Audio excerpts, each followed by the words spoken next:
ॐ ज्ञानतिमिरान्धस्य ज्ञानाञ्जनशलाकया चक्षुरुन्मीलितं येन तस्मै श्रीगुरुवे नमः. Hare Krishna. Today I'm going to read the book Teachings of Lord Chaitanya by His Divine Grace A.C. Bhaktivedanta Swami Prabhupada. Srila Prabhupada Ki Jai.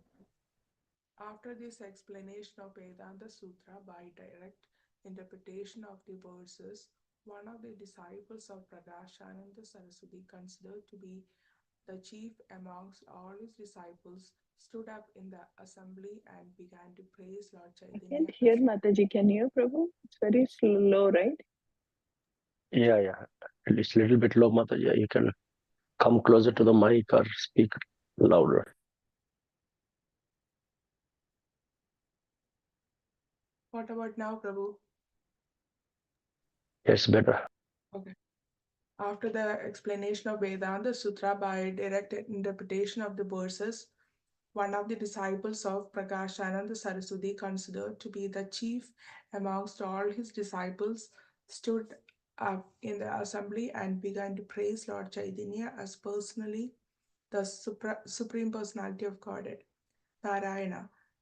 He very much appreciated the explanation of Vedanta Sutra by Lord Chaitanya and said publicly that the direct explanation by Lord Chaitanya of the meaning of the Upanishad and Vedanta Sutra is so pleasing that we forget ourselves and forget that we belong to the Mayavadi sect.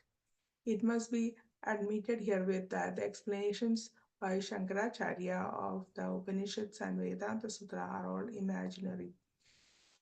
We sometimes accept such imaginary explanations for the sake of sectarian fields, but actually, such an explanation does not satisfy us. Simply by accepting the order of sannyasa, one does not become free from material entanglements. Actually, if we understand the explanation given by Lord Chaitanya, that will help us. Sri Chaitanya, Krishna Chaitanya has very nicely explained the meaning of Hare Rama, Hare Rama, Hare Rama Iva Kevalam. And we are all very much pleased. There is no alternative to devotional service. Without devotional service, nobody can become liberated from the material clutches, especially in this age when simply by chanting Hare Krishna, Krishna Krishna, Hare Hare, Hare Rama, Hare Rama, Rama Rama, Hare Hare, one can achieve the highest liberation. In the Srimad Bhagavatam, 10th Canto, 14th chapter, it is stated that for a person who gives up the path of devotional service and simply undergoes some labor of life for knowledge, there is no other profit than taking the trouble to understand what is matter and what is spirit. It is considered useless labor to try to get grains from the husk which are empty. Similarly, in the 10th canto, second chapter, it is also said that a person who gives up the transcendental loving service of the Supreme Lord and artificially considers himself liberated never attains to attain liberation. On the contrary, with great labor of austerity and penances, he may be elevated to the status of liberation, but for want of shelter unto the lotus feet of the Supreme Lord, he falls down again into the material contamination. The Supreme Brahman cannot be accepted as impersonal. Otherwise, the six opulences, meaning the Supreme Personality of Godhead, will not be acceptable in the concept of Brahman. All the Vedas and the Puranas affirm that the Supreme Personality of Godhead is full of spiritual energies. Foolish persons do not accept the energy of the Supreme Personality of Godhead and therefore they deride his pastimes and his activities. They misinterpret the transcendental body of Krishna as a creation of the material nature, and this is the greatest offense and sinful act. One should therefore accept the words of Chaitanya just as he explained in this assembly. The individual personality of the Supreme Absolute Truth is explained in the Srimad Bhagavatam, 3rd Canto, 9th chapter. O my Supreme Lord, the transcendental form which I am just seeing is simply transcendental pleasure without any change and without any contamination of the material modes. It is full of effulgence and there is no greater manifestation of the absolute truth than this. O soul of everyone, you are the creator of this cosmic manifestation with all the material elements, and I surrender unto you.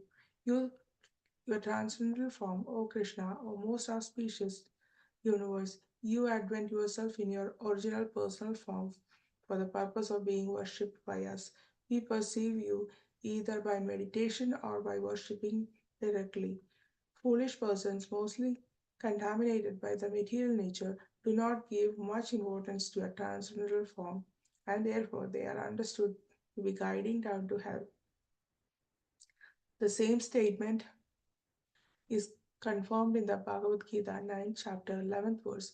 Only the foolish persons mock at me because I am here just like human being. Such foolish persons do not know the intrinsic value of this transcendental form, that I am the proprietor, I am the master, I am the Lord of all creation. For such foolish demoniac persons, hell is also confirmed in the Bhagavad Gita, 16 chapter 19 verse. Such deriding persons who are envious of me and my devotee, I put into this material world in the most degraded species of life, and being thus situated in such degraded forms, the demoniac persons have no chance to understand the Supreme Personality of Godhead. The doctrine of my product, Pariyamavada, is ascertained from the very beginning of the Vedanta Sutra, but Acharya Shankara has artificially tried to hide it and to establish the doctrine of transformation of state, Vivartavada, and he has the audacity to say that Vyasa is mistaken. All the Vedic literature, including the Puranas, confirms that the Supreme Lord is the center of spiritual energy and variegatedness. The Mayavadi philosopher, however, is puffed up in his own incompetence and cannot understand variegatedness in spiritual energy. He therefore falsely conceives that the spiritual variegatedness is no more than material variegatedness. Deluded by the false belief, he derives the pastimes of the Supreme Personality of Godhead. Such foolish persons, being unable to understand the spiritual activities of the Supreme Lord, consider Krishna as one of the products of this material nature. This is the great offense which can be committed by any human being. Lord Chaitanya therefore establishes that Krishna is Satchitananda Vigraha, the form of eternity, knowledge, and bliss, and is always engaged in his transcendental pastimes of spiritual variegatedness. The student of Prakashananda summarized the explanation of Lord Chaitanya and concluded, we have practically given up the actual path of spiritual realization. We simply engage in nonsense talk. The Mayavadi philosophers who are serious about attaining benediction should engage in the devotional service of Krishna, but instead they take pleasure only in useless talk. We admit herewith that by the explanation of Shankara, the actual import of Vedic literature is hidden. Only the explanation given by Chaitanya is acceptable, and all other interpretations are useless. Hare Krishna. Yes, That's it. Hare Krishna. After hearing the explanation of Vedanta Sutra by Chaitanya Mahaprabhu,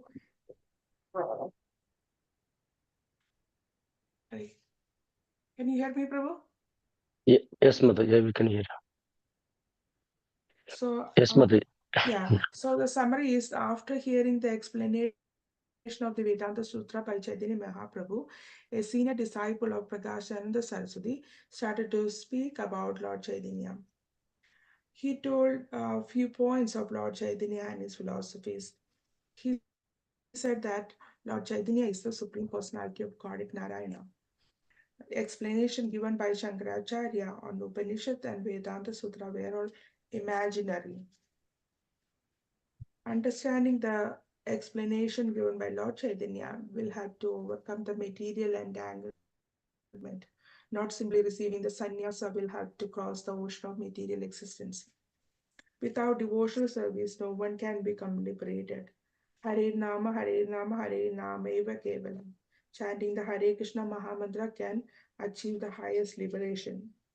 Interpreting the transcendental body of Krishna as creation of material nature is the greatest offense. Krishna is the proprietor, master, and the lord of all creation, even though he looks like human being. Foolish persons do not understand the activities of the Lord. The disciple of Prakashananda concluded that the Mayavadis should engage in the devotional service of Krishna instead of useless talk.